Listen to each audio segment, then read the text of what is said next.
આકાશવાણી ભુજ સમાચાર અશરફ નથવાણી વાંચે છે. નમસ્કાર.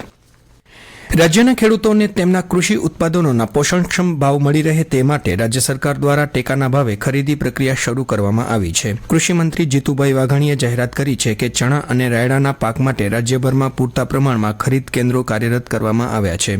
ખેડૂતોની સુવિધા માટે રાજ્યમાં ચણાની ખરીદી માટે 165 અને રાયડાની ખરીદી માટે 60 જેટલા વિશિષ્ટ કેન્દ્રો તૈયાર કરવામાં આવ્યા છે.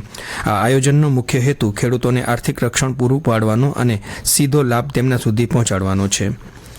નગરપાલિકાની વિવિધ સેવાઓ એક જ મંચ પર લાવવાના ઉદ્દેશ્યથી ગુજરાત શહેરી વિકાસ મિશન દ્વારા શરૂ કરાયેલા ઈ-નગર પોર્ટલમાં વર્ષ 2025-26માં 18 લાખથી વધુ વ્યવહાર નોંધાયા છે, જેનાથી 1031 કરોડથી વધુની આવક થઈ છે.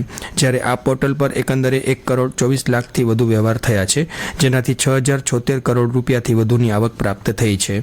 ઉલ્લેખનીય છે કે નાગરિકો માટે ટેક્સ ચૂકવણી, લાયસન્સ માટેની અરજી, લગ્ન નોંધણી, મકાનની પરવાનગી, પાણી અને ડ્રેનેજ જોડાણોનું સંચાલન જેવી સેવાઓ ઈ-નગર પોર્ટલ પર ઉપલબ્ધ છે.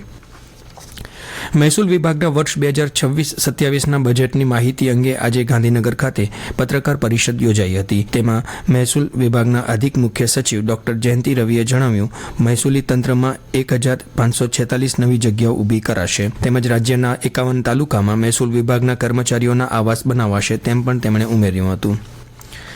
કચ્છ સહિત દેશભરના રેશન કાર્ડ ધારકો માટે કેન્દ્ર સરકારે કરેલી જાહેરાત અંતર્ગત આવનારા એપ્રિલ મહિનામાં કચ્છના 2,62,000 જેટલા રેશન કાર્ડ ધારકોને એકસાથે 3 મહિનાનું એપ્રિલ, મે અને જૂન મહિનાનું અનાજ વિતરણ કરવામાં આવશે. ખાદ્ય અને જાહેર વિતરણ વિભાગ દ્વારા આપવામાં આવેલી માહિતી મુજબ તમામ લાભાર્થીઓ પોતપોતાની નજીકની વ્યાજબી ભાવની દુકાન પરથી નક્કી કરાયેલા સમય દરમિયાન આ અનાજ મેળવી શકશે. જિલ્લાના વાતાવરણમાં આવેલા અચાનક પલટાએ ખેડૂતોની ચિંતામાં વધારો કર્યો છે. જિલ્લાના વિવિધ વિસ્તારોમાં ગાજવીજ સાથે પડેલા માવઠાએ તૈયાર થયેલા મોલ પર પાણી ફેરવી દીધું છે. રવિ પાકની કાપણી સમયે જ કમોસમી વરસાદ વરસતા ખેડૂતોના મોઢે આવેલો કોળિયો છીનવાઈ ગયો હોય તેવી સ્થિતિ સર્જાઈ છે અને ખેતરોમાં પડેલો ઘઉં અને જીરું સહિતનો પાક પલળી ગયો છે. દરમિયાન કેસર કેરીના બગીચાઓમાં પણ ભારે નુકસાનના અહેવાલ છે. આ સમયે આંબા પર આવેલા મોર અચાનક પવન અને વરસાદને કારણે ખરી પડ્યા છે. બાગાયતી ખેતી કરતા ખેડૂતોના મતે આ માવઠાને કારણે કેરીના ઉત્પાદનમાં આ વર્ષે મોટો ઘટાડો થઈ શકે છે.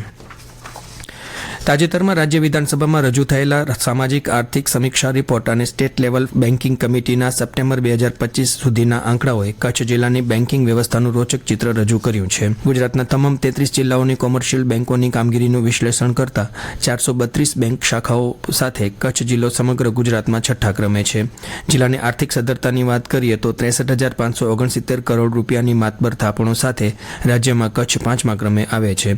એનઆરઆઈ ભંડોળ અને સ્થાનિક બચતના કારણે કચ્છના લોકોની બેંકોમાં બચત કરવાની ક્ષમતા અત્યંત મજબૂત છે. 35,191 કરોડ રૂપિયાના ધિરાણ સાથે કચ્છ આ બાબતમાં પણ રાજ્યમાં 5મા ક્રમે રહ્યું છે. અહેવાલમાં દર્શાવેલા ક્રેડિટ ડિપોઝિટ રેશિયાની વાત કરીએ તો રાજ્યનો સરેરાશ ક્રેડિટ ડિપોઝિટ રેશિયો 90.36% છે, જેની સરખામણીમાં કચ્છનો રેશિયો માત્ર 55.36% છે.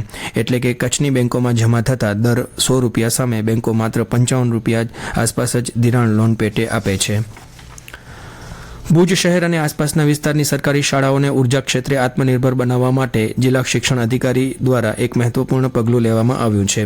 આ અંતર્ગત ભુજની 17 જેટલી સરકારી શાળાઓમાં રૂફટોપ સોલાર સિસ્ટમ લગાવવા માટે એક ખાનગી કંપનીને કામગીરી સોંપવામાં આવી છે. અંદાજે 1 કરોડ 41 લાખ રૂપિયાના ખર્ચે આગામી 1 વર્ષમાં સાકાર થનારા આ પ્રોજેક્ટ દ્વારા શિક્ષણ ક્ષેત્રે પર્યાવરણને અનુકૂળ ઉર્જા સ્ત્રોતોનો વ્યાપ વધારવાનો પ્રયાસ કરવામાં આવ્યો છે.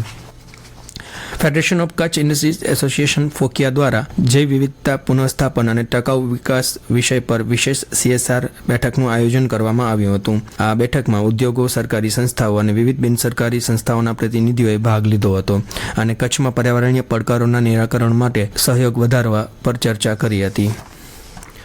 ઉનાળુ વેકેશન નજીક આવતા જ પ્રવાસનની તૈયારીઓ તેજ બનતી હોય છે, પરંતુ આ વખતે મધ્ય પૂર્વમાં હાલની તણાવભરી પરિસ્થિતિના કારણે પ્રવાસ ઉદ્યોગ પર સીધી અસર જોવા મળી રહી છે અને પ્રવાસીઓમાં અનિશ્ચિતતા છવાઈ છે. 1 મેથી શરૂ થનારા આશરે 40 દિવસના ઉનાળુ વેકેશન દરમિયાન ફરવાનું આયોજન બનાવતા લોકો હાલ થોભો અને રાહ જુઓની સ્થિતિમાં જોવા મળી રહ્યા છે. કચ્છમાંથી રેલવે અને વિમાન બુકિંગ પર પણ ખાસ અસર પડી છે. જો વૈશ્વિક પરિસ્થિતિ સુધરે તો અચાનક પ્રવાસનની માંગમાં વધારો થઈ શકે છે, પરંતુ હાલ પ્રવાસીઓ સાવચેતીપૂર્વક રાહ જોવાના મૂડમાં હોય એવું જણાય છે.